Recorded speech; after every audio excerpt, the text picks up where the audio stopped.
unção que você celebra, você ganha todo o direito de usufruir dela. Ela jamais sairá da sua vida. Então eu vou te dar outra oportunidade de celebrar esse tempo na sua vida. Diga: eu recebo, se manifeste no máximo que você puder.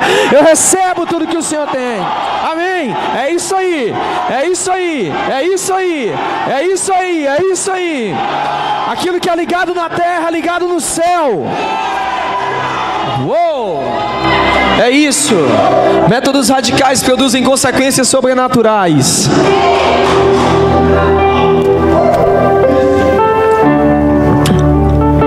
Eu quero falar com vocês hoje nesse tempo. Agora é 8h10 no meu relógio. A gente vai ter um tempo, tá certo? Nós vamos ter 40 minutos até 8h50. A gente pode dar um intervalo de 5 minutos e seguir até 9h30. Vocês topam? Esse é um período de instrução, tá entendendo? Então eu entendo que eu vim de muito longe e eu tenho pouco tempo com vocês. Eu preciso fazer esse tempo ser exato, tá entendendo? Esse não é o tempo de falar muito, esse é o tempo de falar exato. E sendo exato, a gente produz mais coisas. Só que o conteúdo que eu tenho, a gente vai ter que abordar esses 5 princípios sobre a autoridade na igreja. E a gente precisa correr nisso hoje e amanhã. Só que para fundamentar, não fundamenta-se a critério Nissim hoje, em 3 minutos. Então a gente vai ter que gastar tempo com isso, ok? E eu oro para que o relógio, o tempo não se converta em meu inimigo nessa noite. Pai, em nome de Jesus, nós celebramos esse tempo, nós te louvamos, Pai, e pedimos para que o Senhor venha trazer o entendimento substancial do teu reino, Senhor. Nós pedimos que esse venha ser um tempo de ser formado uma mentalidade orgânica na igreja, uma mentalidade funcional na igreja, uma mentalidade que tem substância interna, que não se baseia só por gritos, que não se baseia só simplesmente pelo um evento emocional. Nós não negamos as emoções, Senhor, tu plantastes elas em nosso coração, mas nós precisamos de substância interna, de algo que não vai nos mover, grandeza interior, Pai, em nome de Jesus. Amém. Amém. Nós temos 5 pontos para tratar sobre a igreja, que observando esse tempo, caminhando debaixo de mentoreamento, caminhando debaixo de verdade. Quando se abre a boca para falar de mentor, quando se abre a boca para dizer eu tenho um pai espiritual, você precisa medir se ele te afeta. Porque se ele não te afeta, ele é um amiguinho que fica passando a mão na sua cabeça. Então isso não é paternidade, é paternalismo. Tá certo? Então a gente precisa estabelecer esses níveis. Então, caminhando debaixo de um mentoreamento real que afeta a minha vida, e tendo relação de autoridade para cima e tendo relação de autoridade para baixo. Hoje no Brasil aproximadamente 2.000 pessoas estão ligadas a mim. Eu estou conectado a uma rede de pastores em Fortaleza, no estado do Ceará e na nação brasileira. Então eu consigo ver exemplos para cima e consigo ver exemplos para baixo de pessoas que eu lidero. Então eu consegui nortear, como a gente falou ontem, o objetivo hoje não é trazer uma crítica por si só, porque ela não constrói nada, mas trazer soluções para que a igreja possa caminhar de forma efetiva. Consegue entender? Uma das coisas da escatologia, e isso eu não estou fazendo mais propaganda, mas eu estou colocando isso como um dos pilares do meu sermão. Por quê? Porque quando a gente entende o plano escatológico, a gente sabe como se comportar. E a igreja agora, ela está caminhando para o seu maior nível de perfeição. E entender perfeição significa entender a autoridade. Olhe para a pessoa que está do seu lado e diga: entender perfeição é entender a autoridade. Entender a autoridade é entender governo. Ok? Então a gente precisa, eu tracei 5 pontos que eu acredito que são essenciais para que a igreja possa caminhar de forma saudável. Como se estabelecer autoridade na igreja e não autoritarismo. Ok? Como se estabelecer marcos saudáveis na igreja. Por quê? Algumas pessoas, eu não gosto de atribuir títulos a mim, ok? Eu mesmo não gosto. e de ficar procurando coisas desse tipo, tá entendendo? Sempre os títulos que foram colocados nas pessoas, inclusive os títulos cristãos, os cristãos não se chamavam de cristãos. Quem chamavam os cristãos de cristãos eram os não cristãos, tá entendendo? Então, geralmente, eu acredito que o título nunca é dado por você, mas é dado pelos outros.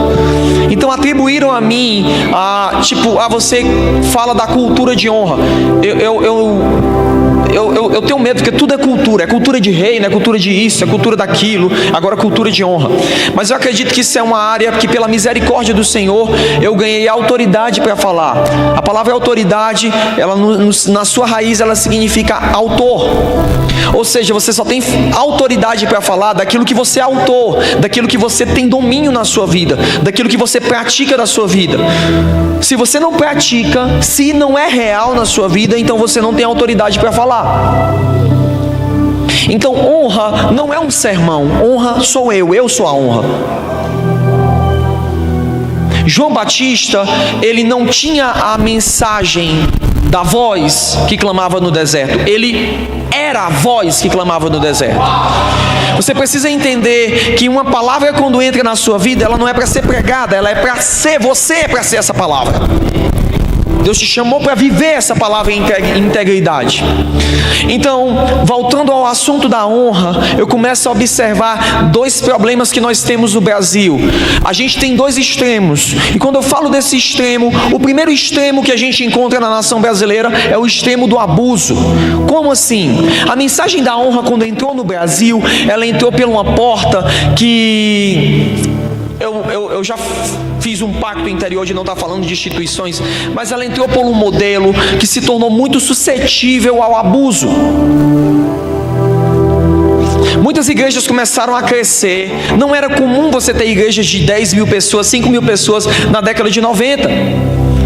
Só que com o advento da igreja em células na Colômbia, e isso não nasceu na Colômbia, em Seul, na Coreia do Sul, Pyeongchu já desenvolvia isso, os morávios já desenvolviam isso, e a igreja apostólica já desenvolvia isso. Igreja em células não é uma novidade. Isso é um movimento que ele existe há séculos. Só que o mecanismo do César Castelhanos, ele veio para o Brasil. E quando ele veio para o Brasil de maneira apostólica, eu não estou falando das lideranças, mas quando o mecanismo é muito grande, você não teve muito tempo para fundamentar ele fica suscetível a erros. E o que foi que aconteceu? Quando começou-se a nascer apóstolo para cá, apóstolo para acolá, começou-se a também nascer os abusos. Porque a mensagem da honra, de fato, ela fala que você precisa honrar aquele que é estabelecido como autoridade sobre a sua vida. Só que houve um escambo, eu não tenho tempo para falar sobre isso, mas houve um escambo. Muitas pessoas começaram a dizer: você é meu filho na fé, então você precisa me honrar, você precisa me honrar. Houve exageros do tipo, se eu sou seu pastor, você ganhou uma casa nova, você não pode ter uma casa melhor do que a minha. Você tem que me dar a sua casa e você fica com a minha. Você não pode ter um carro melhor do que o meu. Então começaram a ter exageros, sabe? A autoridade espiritual começou a ser definida pela espécie de relógio que você tinha. Se você era um apóstolo, você não poderia andar num carro comum. Eu entendo todas as linguagens simbólicas que existem por detrás disso, mas isso começou a trazer um peso tão grande, um fardo para a igreja, e começou a criar lacerações no corpo. Feriu demais, abusou demais. Logo a gente começou a criar um hiato entre o povo e as autoridades. E nós nunca podemos perder o feeling. Sabe, eu tenho marcos profundos de autoridade na minha congregação, mas todo domingo à noite eu estou no meio do povão. Eu estou brincando com eles de basquete. Todo o nosso culto é domingo de manhã. Domingo à noite está todo mundo na pracinha. Domingo à noite está todo mundo curtindo lá. Sabe, a gente está jogando dama. A gente está brincando de war. Gente, eu já conquistei o mundo 3 vezes para a glória de Deus, gente. Para quem não sabe o que é um war, é o melhor jogo do mundo. Cuidado, vá com calma. Se você jogar, você tem um perigo de ficar viciado nele. Tá certo? Se você quiser, você pode comprar um tabuleiro e ainda me chamar para jogar amanhã. Eu ainda tenho mais um dia aqui. Meus dias livres são para jogar War. Eu amo esse jogo, tá entendendo? Por quê? Pastor, faz isso. faço porque eu sou um com o meu povo. Porque quando procuraram encontrar Jesus para prender ele, não sabiam discernir quem era Jesus e quem eram os outros caras. Então criou-se esse ato. Eu acredito que o pastor, ele não pode desmerecer a autoridade dele e se rebaixar. Por exemplo, quando eu lido com um filho meu, eu estou falando como um cristão comum, que estou no meio deles ali, estou brincando, mas quando eles ultrapassam o limite de autoridade aí, sou seu amigo, mas não se esqueça, antes de tudo, eu sou seu pai. E com o pai não se fala de todo jeito. Então o primeiro abuso foi isso. Casais jovens iam se casar, o pastor tinha que definir onde é que era a lua de mel. A igreja começa a definir que não tem que dar dízimo, tem que dar dízimo, coisas desse tipo que criaram feridas. Então, por causa dessas feridas, se levantou-se uma geração que era distinta disso. Ela não concordava com aquilo e ela se levantou com um caráter denunciativo, e eu acredito que foi o Senhor que levantou. Se levantou outra gama de apóstolos que agora tinha um papel denunciativo contra aquilo, e foi Deus que levantou. Ponto. Qual é o problema? É que eles apontaram tanto,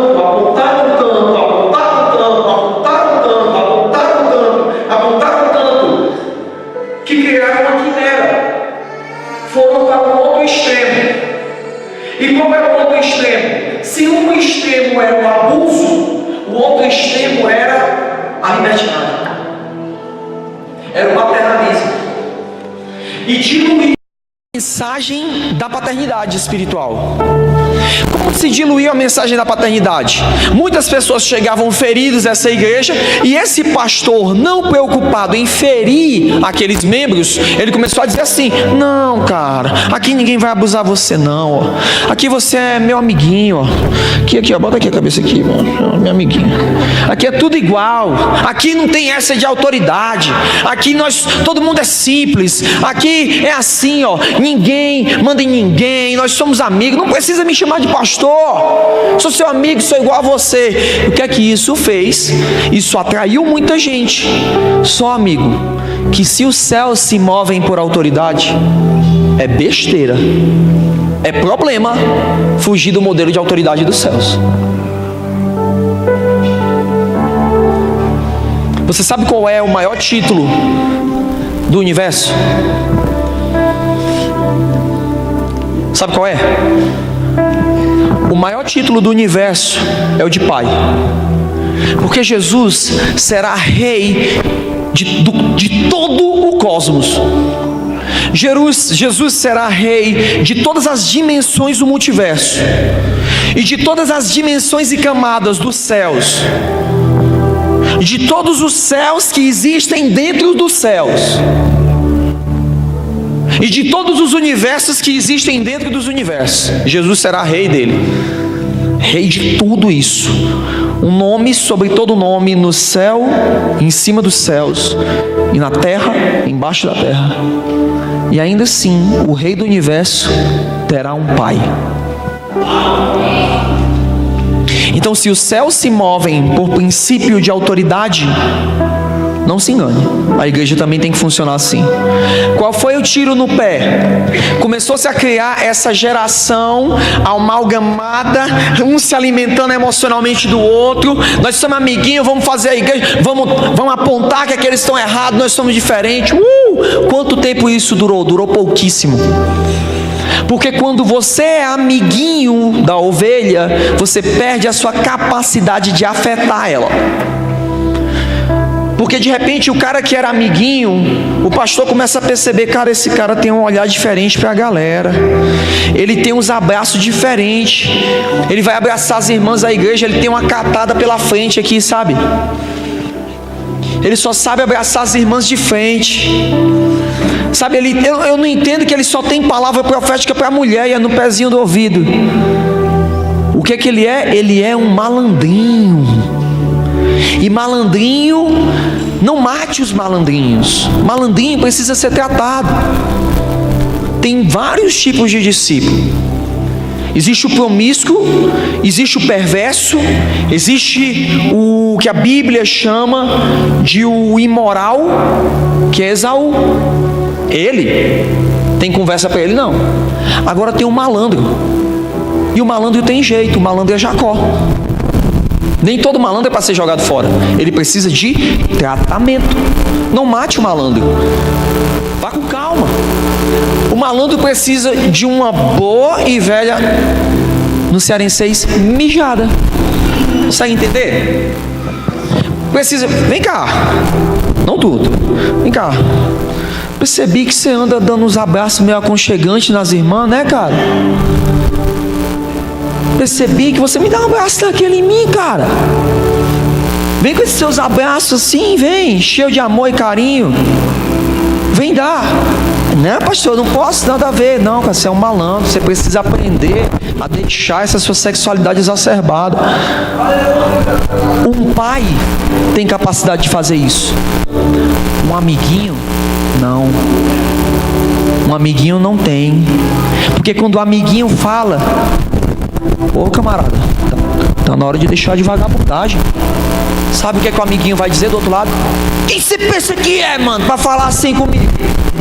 Quem você pensa que é? Sabe por quê? Porque você reduziu a sua autoridade ímpar de pai a um mero amigo. Você saiu do seu quadro único e exclusivo de pai para se rebaixar a um amigo. E quando eu falo que um pastor não pode ser amigo, isso foi uma das lições mais difíceis para aprender na minha vida. E por que eu estou te dizendo isso? Porque quando meu pastor me encontrou, ele disse: você é amigo dos seus filhos e você precisa ser pai deles.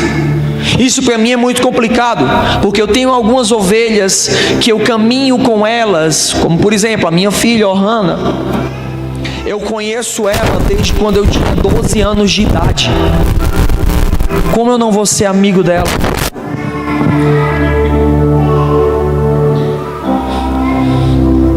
Eu tenho líderes meus hoje, que eu conheço desde quando eles tinham 1 ano de idade. Hoje eles coordenam os setores de mídia da Casa Amarela. Giovanni, Thaís, tinham 1 ano de idade. Hoje tem 20. Como eu não vou ser amigo? E isso entrou em parafuso na minha cabeça. E meu pastor me falou, e meu pastor, ele não tem essa mania de explicar, não. Ele solta o pau e tu que se vire para entender com Deus, meu irmão. Se entendeu no Espírito, entendeu. Se não entendeu, problema teu. E lá vai eu, endemoniado, conversar com Deus. Como o pastor fala isso, Deus? Que eu não posso ser amigo dos caras. As maiores experiências da minha vida eu vivi com esses caras. Quantos amigos nós perdemos por tráfico, lutando juntos?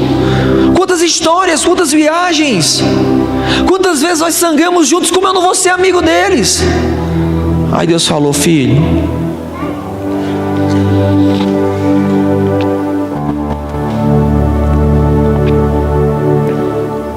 um amigo, ele nunca poderá ser um pai, porque a amizade é condicionada à reciprocidade.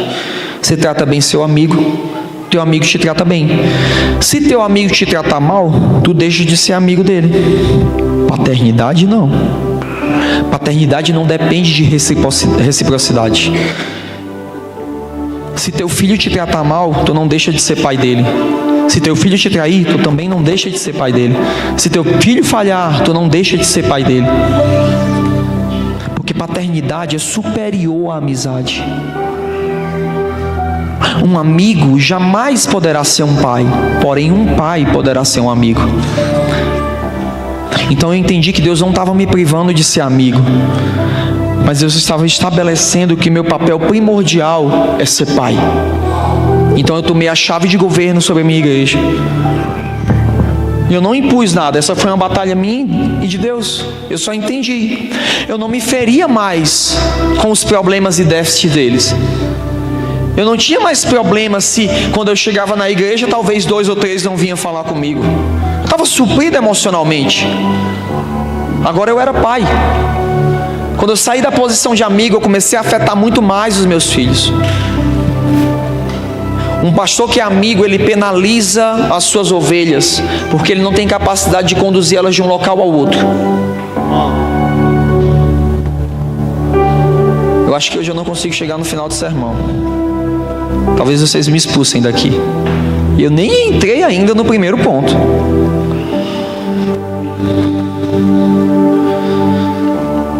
Agora, um pai, ele pode te dar destino.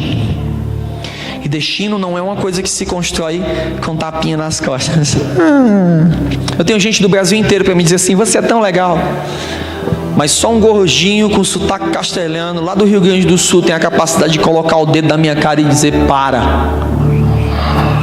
tá tudo errado. E toda vez que ele me disse não, toda vez que ele me deu um freio, ele salvou a minha vida. Porque a correção é um ato pedagógico de Deus para te fazer crescer. Se você tem um pastor que só serve para te fazer felizinho emocionalmente, eu sinto te dizer, você não tem um pastor, você tem um animador de palco. Ok? Tô meio ácido hoje, né? Mas eu tô feliz. Lembre disso, eu não tô com raiva, tá bom? Eu tô de boa, eu tô feliz.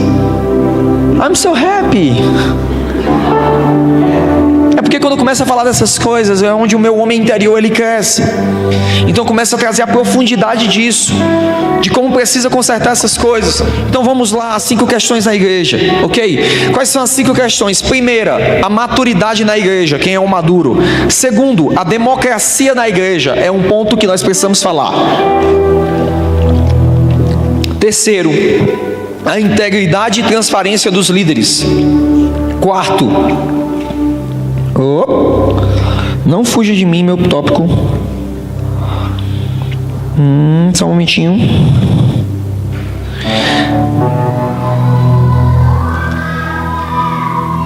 Joga pra mim. Eu até avessei com fonte de autoridade.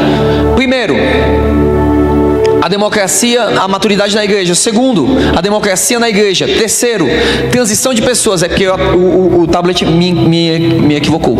Quarto, integridade e transparência. Quinto, a fonte de autoridade. Hoje nós falaremos dos 3 primeiros. Amanhã nós vamos falar sobre integridade e transparência na liderança e falaremos sobre qual é a fonte real de autoridade de uma igreja. Ok? Estão comigo? Primeiro que nós vamos tratar é maturidade na igreja. Como se estabelece quem é o maduro para liderar e não liderar? Isso é uma questão que às vezes pastores sofrem com problemas. Porque às vezes nós escolhemos as lideranças pelo caráter, vamos falar, carismático que as pessoas têm. Quando eu falo carismático, eu estou indo para o original da palavra dom, que no grego significa carisma.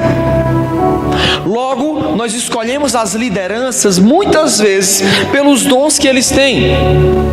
Só que esse não é um critério que a Bíblia usa para estabelecer liderança.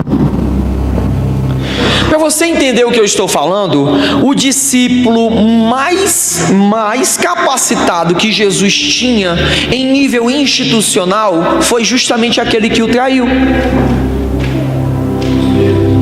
Em outras palavras, o que tinha mais dons e mais capacidade de governo, se você fosse olhar assim, quem é o cara que seria o gestor aqui quando Jesus foi embora? Seria Judas. Ele era líder do PSOL na época dele. Ele era dos partidos zelotes, que eram os revolucionários da época. Tá entendendo? Ele era líder do PSOL. Ele era o Guilherme Boulos da época. Tá entendendo? Então ele estava ali, ele caminhou com os zelotes, ele tinha conhecimento geopolítico, ele entendia bem isso. Judas não era burro, ele andou com Jesus porque ele viu em Jesus o prelúdio de uma revolução. Ele é tão ciente disso, que ele percebe que Jesus está tomando uma rota diferente, então ele cria um mecanismo para poder fundamentar em Jesus o sentimento de revolução. Ele diz: cara, eu vou dar uma mãozinha para Jesus, porque Jesus está com esse discurso de paz aí, mas eu tenho certeza, quando os romanos botar a faca no pescoço dele, aí ele vai dizer: corre, negada! É agora, mata tudo! Então o que é que ele faz? Ele procura Anás, Caifás, e ele propõe um golpe de Estado ali. Vou vender Jesus, mas quando eles forem para cima de Jesus, Jesus está com o povo na mão, filho. É só Jesus dizer: pega! E o povo vai. O tiro saiu pela culatra. Isso é uma especulação minha, mas eu tenho tanta convicção dela, que depois que o tiro sai pela culatra, o que é que Judas faz? Ele entra em parafuso e se suicida. Porque seus dons não edificam no reino, não fundamentam no reino. A igreja do Senhor, ela não pode ser fundamentada em carisma, na sua capacidade de oratória. O que torna um homem apto a liderar algo não é a capacidade dele de falar bem. Não é. Existem duas marcas que se definem o nível de maturidade em uma igreja. Sabe-se que dentro do âmbito normal, sabe-se que dentro da filosofia comum, maturidade se ganha com experiências e com aprendizado. Essa é a forma comum de se ganhar maturidade, de se ganhar sabedoria.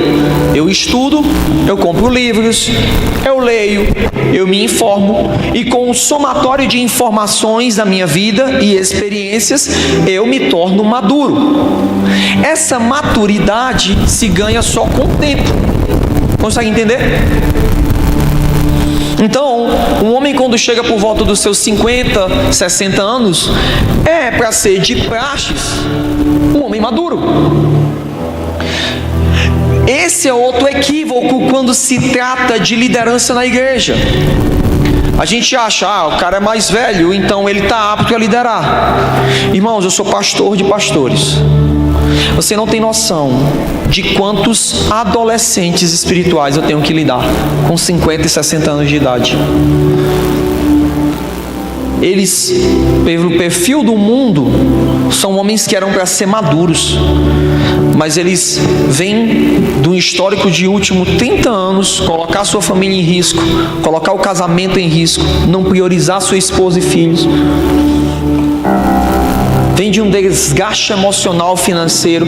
Você sabia que 85% dos pastores da nação brasileira, eles sofrem ou de problemas familiares ou de problemas financeiros?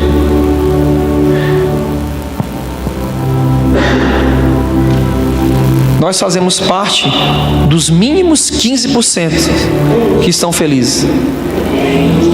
Graças a Deus pelo nosso Pai. Graças a Deus pela autoridade estabelecida de forma correta. Não me tome por arrogante quando eu estou falando isso. Isso não é arrogância, é segurança interior. As pessoas, quando vem uma pessoa segura, convicta daquilo que elas estão falando, geralmente elas tendem a pensar: ele é arrogante. Não, é convicção. Uma pessoa convicta, ela não volta atrás. Então, a gente acha que às vezes, ele é um pastor. Gente, nesses últimos 6 meses, eu tive que parar 2 pastores que me procuraram. Sabe qual era a condição deles? Não, a gente está fazendo a obra. Aí, pastor, às vezes as coisas apertam, eu vou no agiota. Então, se você tem que recorrer ao agiota para suprir o caráter financeiro da sua igreja, eu sinto te dizer que Deus não é o Deus da sua igreja, mas o agiota. Porque o Deus que deu a missão é o que promove a missão e que sustenta a missão. Então, aquele que sustenta é aquele que é o Deus da igreja. Quem é o Deus da sua igreja? Então, tenho visto homens que têm idade para ser mentores espirituais, mas adolescentes. adolescentes emocionais. Eles compram pessoas como? Se você vier para minha igreja, tem um lugar lá no louvor, tem uma bateria nova lá para você tocar. Se você vier para minha igreja, vai ter um cargo lá para você liderar. Ele começa prostituindo a sua autoridade. Ele não é maduro. Ele é uma criança, sabe? Lembra quando você é criança? Ei, vem brincar de bola comigo. Se você brincar de bola comigo, eu te dou um balão. Tipo quando você é criança e você quer jogar de videogame, né? Aí seu irmão não quer. Aí a sua mãe diz: você só vai jogar se seu irmão quiser. E você: eu te dou um biscoito recheado se você jogar comigo aqui. Ele compra, porque ele não tem segurança interior. Ele não passou por mentoreamento. O corpo dele é de um homem, mas o espírito dele é de um menino mal criado, levado. Em contrapartida, eu tenho encontrado jovens e adolescentes que internamente possuem um homem espiritual maduro. Aí eu fico louco. Só que na vida prática ainda são imaturos. Então uns eu tenho que dar freio, os mais jovens, freio, calma. Trabalha debaixo da tutela de um mentor. Quando chegar seu tempo, pum. E outros eu tenho que, calma, puxa, vem cá. Tive que parar 2 deles. Tinha uma igreja, eles abriam a boca e diziam assim: eu tenho uma igreja. Aí eu perguntava: ok, você está com quantas pessoas lá? Você está com quantos grupos de discipulado? Eu tenho uma igreja montada, pastor. Eu tenho. Amém. Eu tenho uma igreja montada, pastor. Aí eu, como é que estão as pessoas, como é que estão as famílias, como é que está um casamento lá? Não, pastor, a gente tem 50 cadeiras, a gente tem 2 caixas de som, a gente tem uma igreja, cara. Você tem uma aparelhagem que, se não serve mais para nada para você, seria legal você vender para o pessoal da Rinodê, para eles fazerem a reunião deles. Ter igreja não significa isso, irmãos. Então, como se mede a maturidade na igreja? A maturidade na igreja não é se medida pelo tempo de idade. E a maturidade na igreja, como é que ela é medida? A maturidade não é o somatório só de livros que eu li, irmãos. A maturidade, ela não é medida simplesmente, irmãos, sabe, pelo fato de que eu comprei 50 livros de liderança, ok? Eu comprei 50 livros de liderança, eu li bastante. Eu vi vários vídeos de liderança no YouTube. Eu vou te ensinar uma coisa: aquilo que você não desenvolveu na sua vida, você não tem autoridade para ensinar. Você pode morrer de pregar que os líderes da nação falam. Se isso não for uma realidade na sua vida, nunca vai desatar nada na vida da sua igreja. Nunca. Então, entendendo por A mais B, eu preocupei-me em saber como se define um patamar de autoridade na igreja. Então eu descobri que como você estabelece os 2 níveis de pessoas que têm autoridade na igreja. O primeiro nível, daquele que tem autoridade, quem é o maduro na igreja? O primeiro que é maduro na igreja é aquele que não promove divisões. O que isso tem a ver? Tudo a ver. É aquele que não promove divisões. Quem é o líder maduro que eu posso colocar, trabalhar e gerir outras pessoas? É aquele que o seu coração está livre do sentimento de competição. Uau! Porque quando você tem um líder com um coração competitivo, competição é legal para criança. No reino de Deus não existe mais competição, existe comparação. Não existe cooperação. No reino de Deus não se compete. No reino de Deus há lugar para todos serem o primeiro. Há lugar para todos serem primogênitos. Porque a bênção está em Jesus e todos podem se conectar a ela. A gente precisa entender os símbolos, as alegorias e os tipos que se escondem. Quando a Bíblia usa exemplos e linguagens metafóricas, ela está querendo comunicar uma realidade que existe por detrás dessas coisas. Por quê? Que quando Jesus quis falar da natureza da igreja, ele não usou outra coisa como referência, mas ele usou a palavra a palavra corpo? Porque corpo nada mais, nada menos é do que o maior símbolo de cooperação mútua. Para você mexer o dedo mindinho, haverá que ter um comando do cérebro, o sistema nervoso central entrando em contato com músculos, nervos, ossos, tudo isso para que um dedo mindinho se mova. Qual líder você entende que ele é maduro? É aquele homem que abriu mão das suas batalhas para batalhar a batalha dos seus irmãos. Irmãos, não se enganem. Abraão só pode usufruir da ceia de Melquisedeque porque ele foi para uma guerra que não era sua, libertar um primo abobalhado que se meteu em confusão.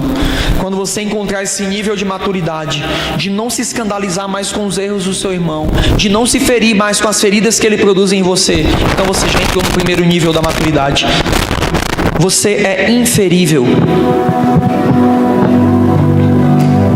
O povo, sabe, existem níveis de autoridade. O povo, a gente permite ter ferida. O povo, a gente permite ter competição. Para líderes, não. Nós somos inferíveis, irmãos. Sabe por quê? Porque a nossa vida está escondida em Cristo Jesus e nós morremos com eles, e mortos não sentem dor. Mortos não sentem dor. Você chuta ele, você coloca ele lá.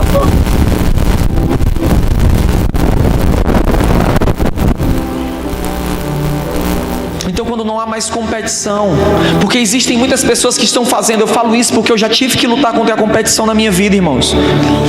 Houve um tempo da minha vida que eu não tenho tempo para falar sobre isso porque são muitas coisas, mas eu era tão competitivo que eu cheguei a um período da minha vida que eu competia, não tinha mais ninguém para competir, eu competia comigo mesmo. O sermão que eu pregava quinta, domingo, eu tinha que me superar. Todo culto eu tinha que ter um sermão melhor, porque eu estava competindo comigo mesmo. Porque tudo isso era fruto de quando eu era adolescente, por causa de uma brincadeira do meu irmão. Então eu tinha que provar que eu era superior a ele. Até o dia que eu entendi, ele me deu uma capa colorida. Acabou. Você não precisa mostrar para ninguém que você é melhor, você precisa saber quem você é em Jesus. Quando Jesus me mostrou o meu valor no coração dele, eu não tive mais preocupação de ter que competir com ninguém. Irmão, estava ficando complicado subir no púlpito, estava começando a ficar fardoroso, porque toda vida eu tinha que fazer algo, e sabe, não estava mais dando certo. Até um dia que eu entendi Jesus me ama, e ele me apresentou o meu amigo Espírito Santo. Irmãos, eu tenho muita vergonha de dizer isso, mas sabe quando foi que eu conheci o Espírito Santo? Eu conheci o Espírito Santo faz só 2 anos. Porque a gente fala o livro do Benihim, né? Ah, bom dia Espírito Santo. Mas a maioria de nós temos uma experiência com o Espírito Santo como fosse uma força, um arrepio na hora do louvor. E eu quero te informar que ele é uma pessoa. E o Espírito Santo começou a trazer um treinamento tão pedagógico de Deus na minha vida, que eu entendi o meu valor, eu entendi quem eu era, eu entendi o meu valor no coração de Deus. Então eu não trabalhei mais para competir com ninguém, eu trabalhei para cooperar. Eu trabalhei não para mostrar para ninguém. Eu não estou aqui para mostrar que eu sou maior. Eu estou aqui porque meus irmãos são importantes. Eu estou aqui porque a minha família espiritual, eu estou aqui porque Poços de Caldas, eu estou aqui porque Minas Gerais é importante. E eu tenho muita coisa para fazer em Fortaleza, muita mesmo. Mas eu entendo que para eu poder usufruir da ceia do meu sumo sacerdote, eu preciso cooperar com o corpo. Eu preciso... Sabe que é lindo? Jesus é um sumo sacerdote da ordem de Melquisedeque, né? Então Jesus entendia tão bem esse princípio, que ele não podia usufruir da ceia eterna sem antes servir o irmão, que antes da galera entrar, ele fez que nem Abraão. Só que em vez de libertar o Ló, ele parou todo mundo e lavou os pés de todo mundo. Então a primeira marca do líder, ele não promove divisões. A segunda marca dele, como como pastores, qual crivo para me escolher um líder para me ajudar a liderar? Primeiro, veja se ele não promove divisões. Segundo, veja se ele tem um coração ensinável. Sabe, eu estou com muito problema com os inteligentinhos. Sabe o que eu tenho entendido no reino? Que no reino não tem a ver se você é inteligente. No reino tem a ver se você é obediente. Porque a nossa inteligência, ela só serve de trapo de imundícia. Aquele líder que você escolhe pela inteligência dele, ele só vai servir, vai te atrapalhar no processo de estabelecimento da autoridade do reino. Isso é muito complicado. A minha congregação, ela é formada em supra-sumo, 65% dela é de universitários. Eu só tenho um cabeçudo lá na Casa Amarela. Mas nós deixamos bem claro que as nossas decisões são pautadas no governo do Espírito Santo. Eu tenho uma psicóloga no meu hall de liderança. E recentemente eu algumas zonas de discipulado. Hoje em dia a igreja tem que tratar com dislexia, a igreja tem que tratar com temperamentos, a igreja tem que tratar, as demandas da igreja hoje são muito sérias. Qual foi aquela que a gente teve que tratar recentemente? Depressão, né? Qual? TDAH, transtorno de déficit de atenção. Isso são demandas que acontecem na igreja. E não é demônio não, é problema emocional, problema mental. E você precisa de psicólogos para lidar com isso. Então quando a gente tem alguma demanda psicológica, a gente para, isso aqui, qual o seu conselho, fulano? O que é que você tem para dizer sobre isso? E ela libera o conselho dela, mas ela entende muito clara. Uma vez ela quis crescer, eu disse, calma, baixa a bola. Porque quando tu chegou aqui com toda a psicologia, teu casamento estava quebrado, teu financeiro estava quebrado, tua vida estava arruinada, e não foi psicologia que te salvou, foi a palavra do Espírito Santo. Então não é o inteligente, é o obediente. Quando ela aprendeu a obediência, todas as áreas da vida dela fluíram. E hoje ela usa psicologia associada à palavra do Espírito e consegue ajudar e libertar pessoas. Então não tem a ver com o inteligente, tem a ver com o obediente. Muitos de nós achamos que nós temos uma metodologia melhor para fundamentar as coisas que Deus. Sabe, a gente é cheio de teoria. Sabe uma coisa que eu aprendi? Eu tive que aprender a fazer as coisas conforme Deus manda. E sabe o que é que Deus usou? Deus usou meu pastor. O meu pastor, ele é muito cri-cri com aquilo que ele faz. Ele é bem macho alfa, entendendo? Ele é o lobo da matilha. Ele é o...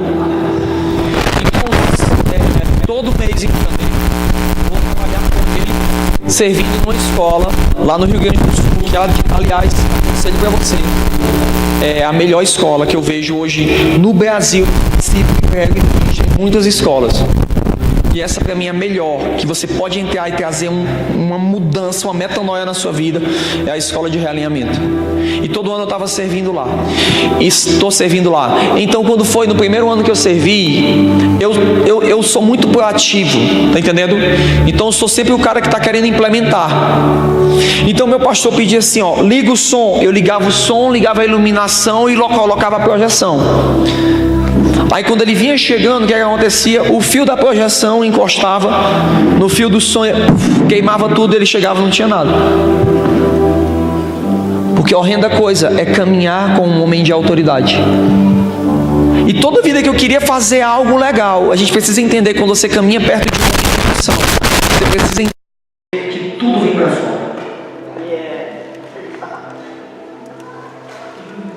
Cara, quando eu chego perto daquele cara, parece que tudo dá errado, né? Às vezes tem pessoas que pensam isso de um homem de autoridade. É porque a unção, ela coloca essas coisas para fora. Então, quando eu tentava fazer coisa para melhorar, dava tudo errado. Aí o pastor chegava, pau em mim. Aí o caramba, mas na outra eu vou acertar. Pau.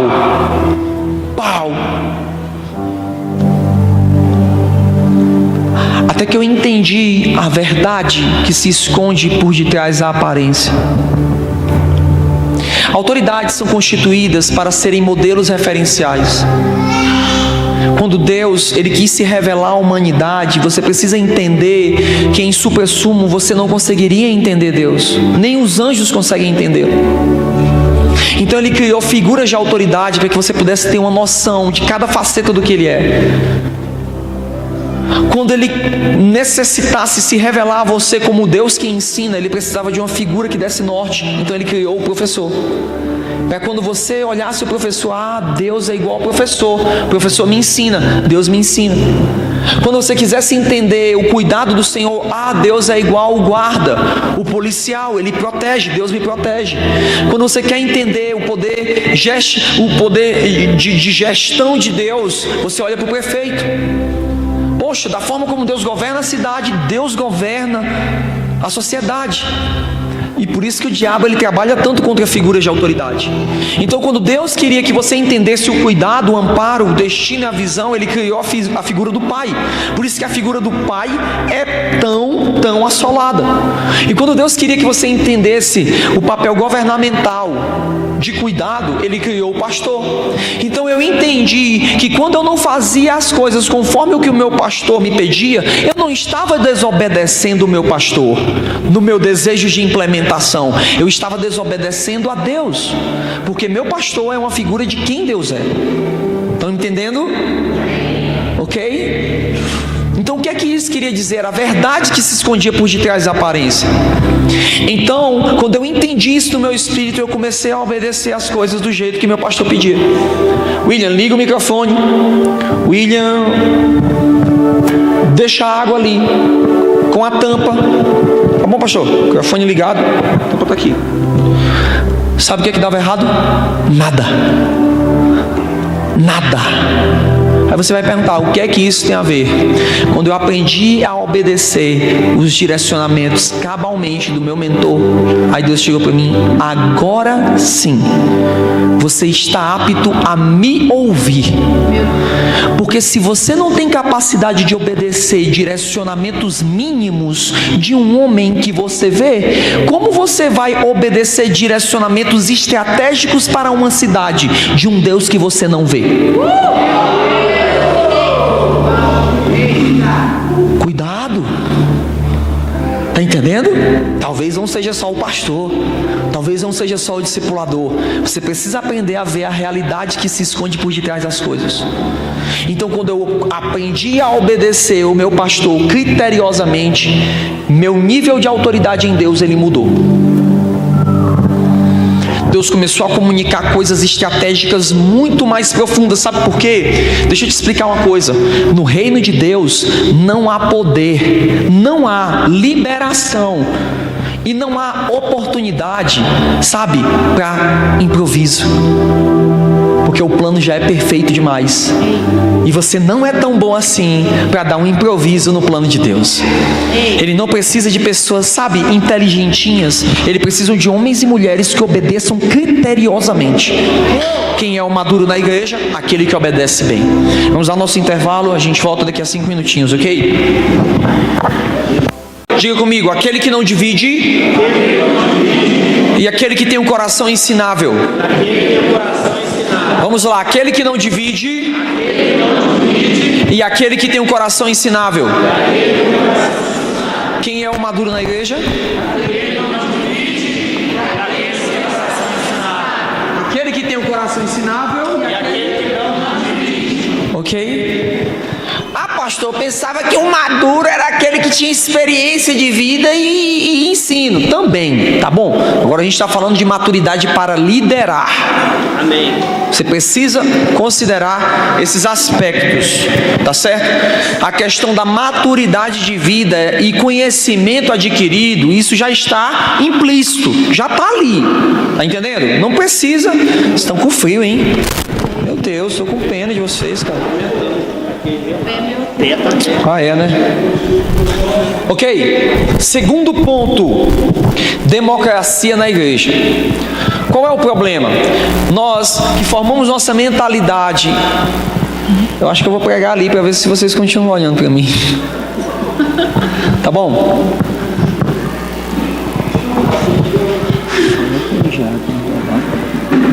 morte nessa galera. Tá bom, pessoal? Por causa da mentalidade do Ocidente aqui, ok? A gente tem um conceito equivocado muito grande. A mensagem da autoridade, ela funciona muito melhor no Oriente. Por quê? Por causa dos valores que o Oriente. Por exemplo, no Oriente, a gente vê países que funciona muito, a autoridade é uma questão, por exemplo, o código de honra japonês, que é o... Me ajude os lutadores de arte marcial, Butokan não, que é o código de honra japonês, que seja. Japonês, ele é tão severo que se um homem, um lutador, um guerreiro, um samurai caísse em desonra, ele teria que tirar a própria vida. Ou seja, questões de honra, autoridade, governo são levadas muito mais a sério. Como a filosofia grega, ela é desenvolvida no Ocidente, tá entendendo?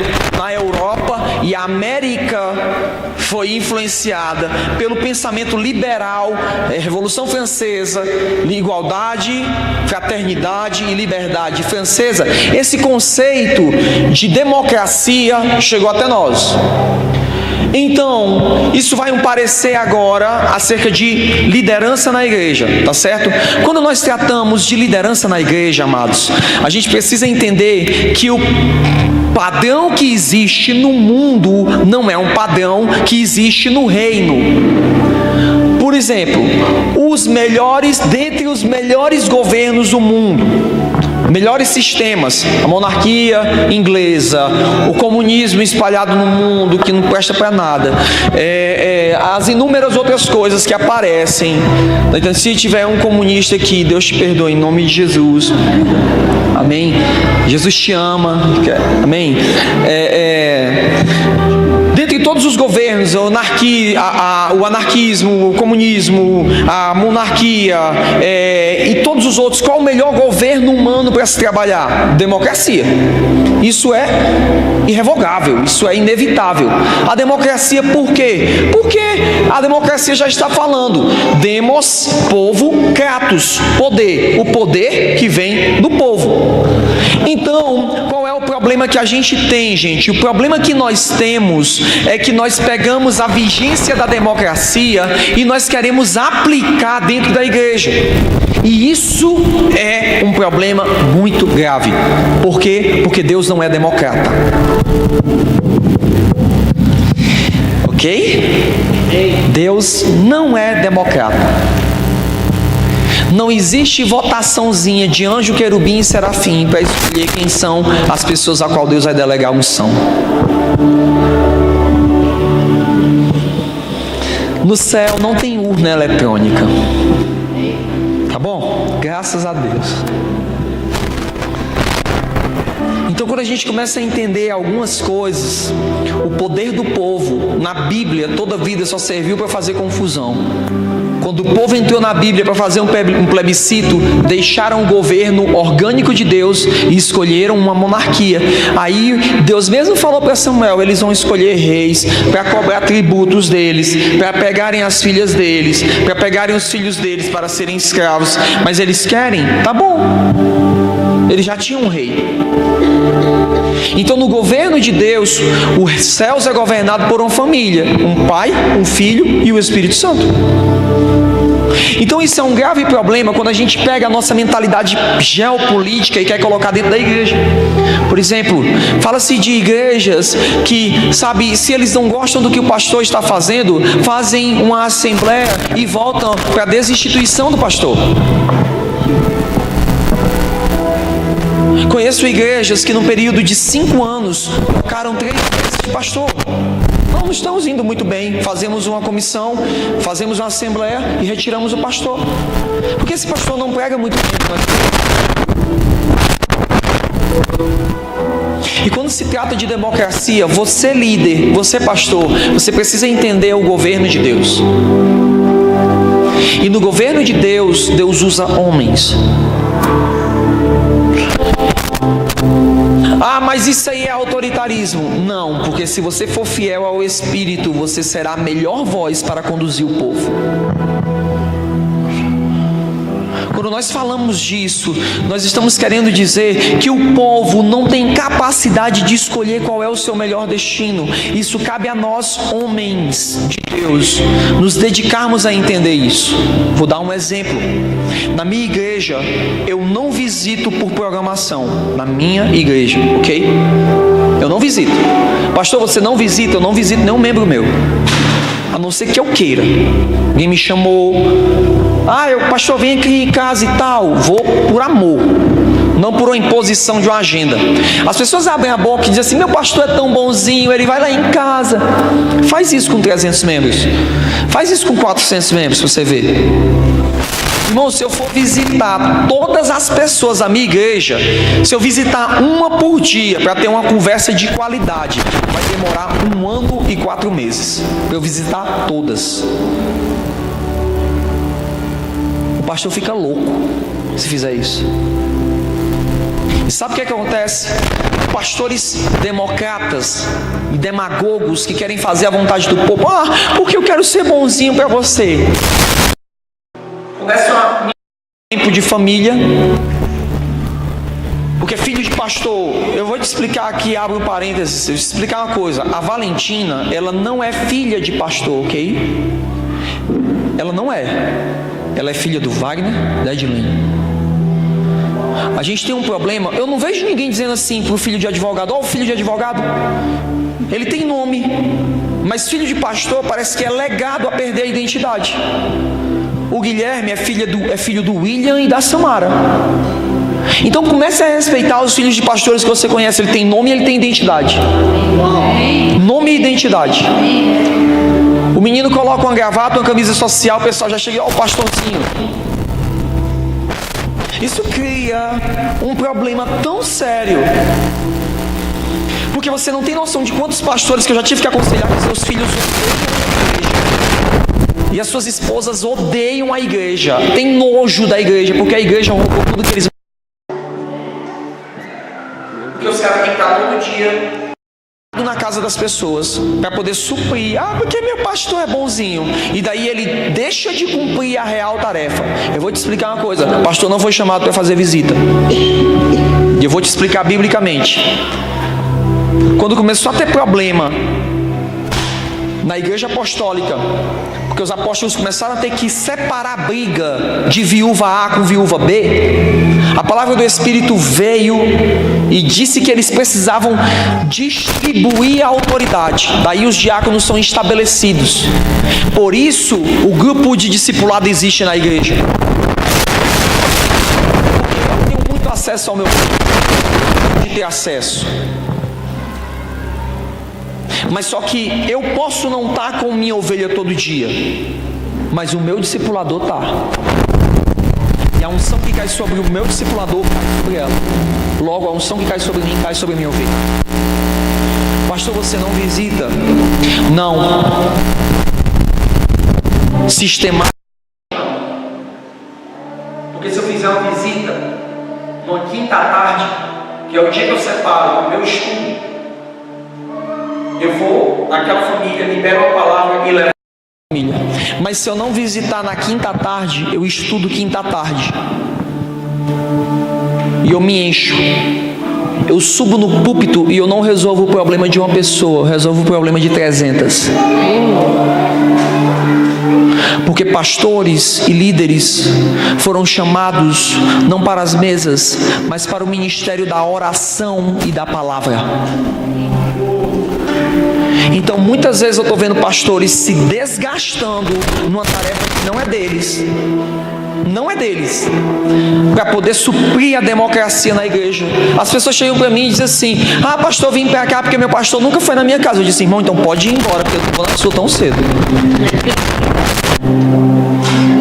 Porque eu preciso chegar nesse te servir um ensino espiritual, te dar alimento que vai te dar sustância. E isso não consegue se fazer sem ministério da oração e sem ministério da palavra. São necessárias muitas horas semanais de oração, gastando tempo parando, entendendo no Espírito, para poder chegar e mudar a sorte de uma igreja. Mas eu falo isso, mas ao mesmo tempo eu não só usufruo dos bônus da igreja. Toda terça-feira, toda quarta-feira e toda quinta-feira eu estou reunido à noite, treinando líderes, treinando líderes, treinando líderes, treinando líderes. Se um líder meu, ele pisa na bola com um liderado, eu estou lá, vem cá. Você não está dando assistência? Porque não te está faltando palavra, porque como pai eu estou te suprindo, agora cumpra o seu dever. Porque quando um pai espiritual, ele sobe o monte, quando eu falo monte, eu estou falando de um lugar espiritual em Deus, ele recebe palavra para salvar a vida do seu povo. Logo, não é a democracia que estabelece qual é o melhor para a igreja, é a palavra dos céus. Nós estávamos num prédio, o último prédio que o pastor Bruno, a pastora Nayara foram lá. Nós estávamos lá, estávamos confortáveis. Nós estávamos com a média de 210 pessoas nos reunindo. Estava tudo legal. Saia da margem da cidade e vá para o centro da cidade. Senhor, mas eu não tenho condição de ir para ali, Senhor. Vá para lá. O Senhor me deu a palavra. Em um mês, você sabe o que é fazer a transição de uma igreja em um mês? Quem é pastor entende o que eu estou falando. Mover 200 pessoas. Vamos lá. E eu fui para lá. Democraticamente, todo mundo iria pensar o quê? Tá doido, pastor? Como é que vai fazer um negócio desse, pastor? E paralelo a isso, no mesmo tempo, Deus disse: eu quero que você abra um anexo de projetos sociais e desenvolvimento comunitário no bairro onde vocês começaram. Aí eu disse: mais louco ainda, menos democrático ainda. Então nós começamos a fazer 2 mudanças em um mês. E nós fomos para um colégio onde as maiores igrejas de Fortaleza começaram. E agora nós deixamos de ter uma igreja que funciona todo dia num prédio físico, e agora nós só temos de 8 a meio-dia nesse colégio. Então nós temos que chegar todo dia, todo domingo, 8 horas da manhã, montar o som cronometradamente. A minha equipe de estrutura e logística teve que treinar semanalmente para aprender a montar toda a estrutura de uma igreja em 120 minutos. Quando dá 9h58, o cronômetro é ligado, porque o nosso culto tem hora para começar e terminar, porque é um local alugado. E tudo tem que estar pronto. Você acha que isso é democrático? E nós fizemos isso no primeiro culto. No primeiro culto que nós entramos, o auditório, ele cabe 280 pessoas sentadas. No primeiro culto, nós tínhamos 300 pessoas. Aí eu pensei: nós estamos atualmente com 310 pessoas na nossa reunião.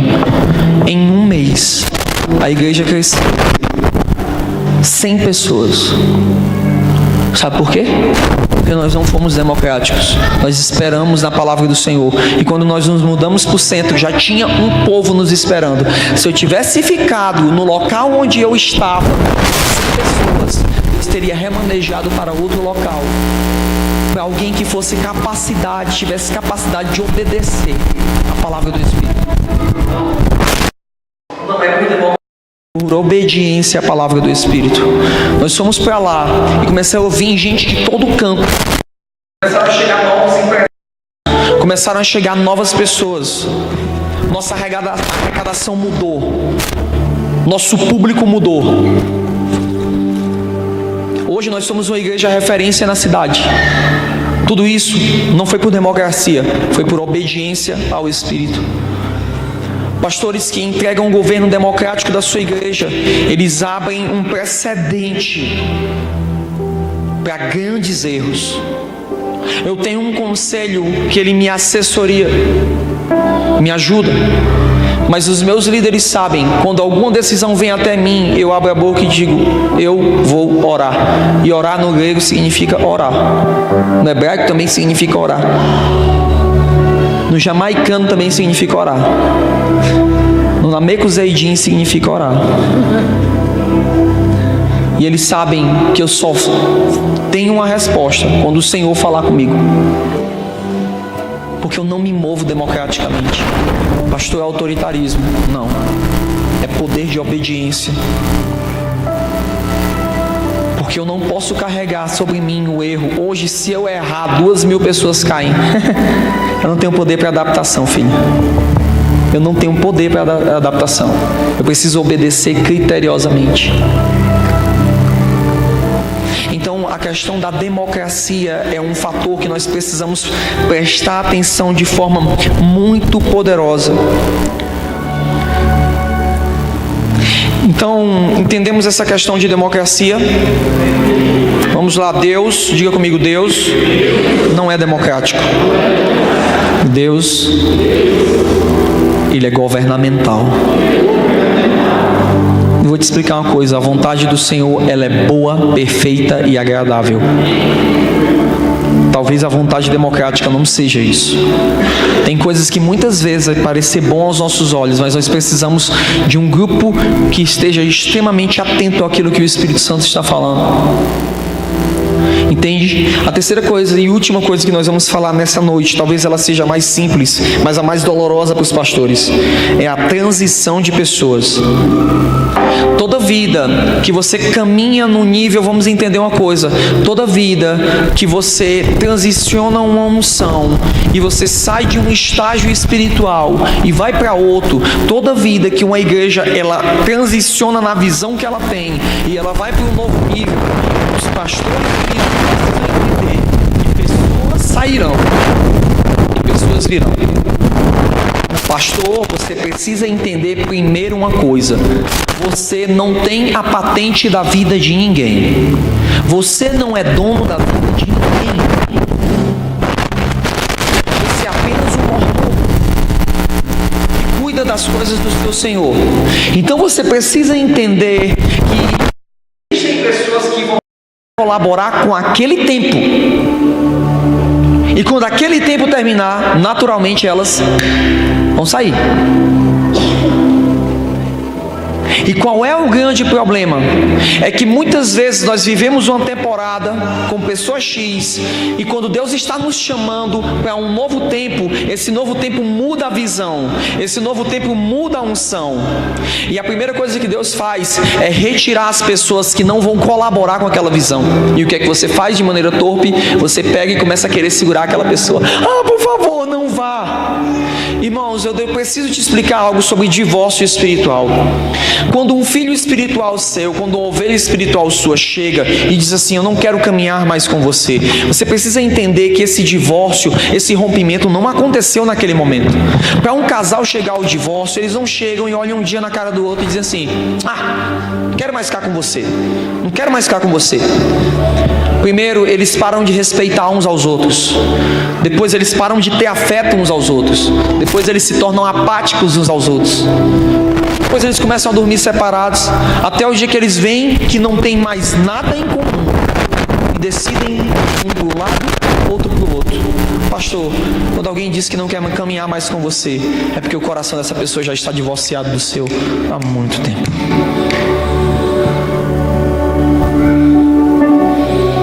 E quando você retém uma pessoa que não quer colaborar mais com esse, você impede das pessoas virem. Quando você impede uma pessoa de ir, de liberar, porque você não é dono dessa pessoa. Quando um filho de Deus chega para mim, irmãos, chega às vezes eu tenho vergonha interior. Porque quando um filho chega para mim e diz assim: filho não, porque o filho nunca irá embora.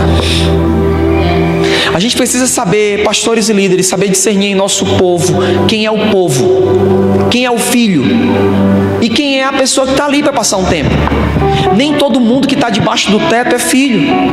Às vezes é um amigo do filho. Entende isso? O filho, ele sempre estará ali. Existem pessoas que vão estar ali para sempre para colaborar com a tua visão. Mas existem pessoas que Deus colocou para elas virem até você, para você colaborar com elas. Existia um pastor, um apóstolo lá em Fortaleza, que eu fui da igreja dele, e um dia ele chegou, esse para mim é um dos maiores exemplos de liberação. Ele chegou para mim e disse assim: William, te ter aqui é uma perca para o reino, eu te libero com toda a tua galera, vai, abre uma igreja. E na época eu não acreditei nisso. Hoje nós somos grandes amigos, mas a visão dele me chocou, de um cara que não quis prender. Depois que ele me liberou, a igreja dele entrou 500 pessoas. Se eu tivesse ficado lá, com o tempo eu não ia colaborar com aquela visão, porque eu achava algumas coisas que não encaixavam. E com o passar do tempo isso ia criar desgaste. E às vezes você está aprendendo pessoas que você tem que fazer força para ela caminhar contigo. Irmãos, não é por força nem por violência. Aí você está retendo alguém. Quando alguém chega para mim e diz assim: pastor, eu quero sair da igreja, eu falo assim: vai com Deus. Só que eu me comporto, né? Aí eu, amém, eu finjo, né? Amém, querido, vai na paz.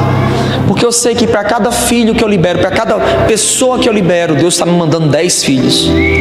Amém. Para cada um que vai, que o tempo, não é porque, vamos entender uma coisa, tá certo? Nem todo mundo que sai da nossa igreja é vilão.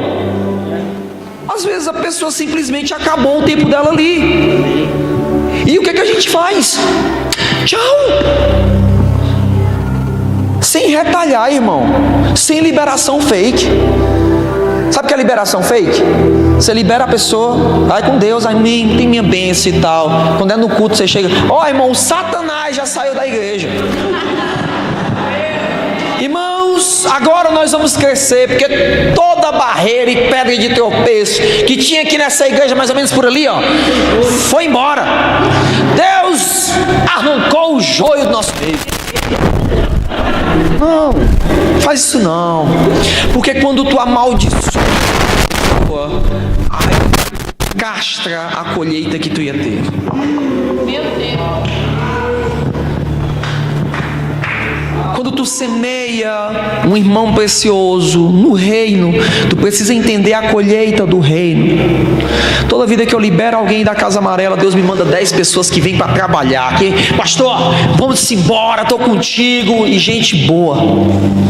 Então a melhor coisa que pode acontecer com você, pastor, é a transição de pessoas. Porque vão sair as pessoas que não vão colaborar com aquele tempo, e vão chegar as pessoas que vão colaborar com aquele tempo. Irmãos, sabe, hoje não teve tanto como ontem, né? Mas a gente precisa entender que nós estamos tratando num tempo de fundamentar coisas. Porque para que a gente possa ter daqui a 20 anos, nós precisamos de bases sólidas hoje. Ok? Amém? A gente se vê amanhã. Deus abençoe sua vida. Valeu.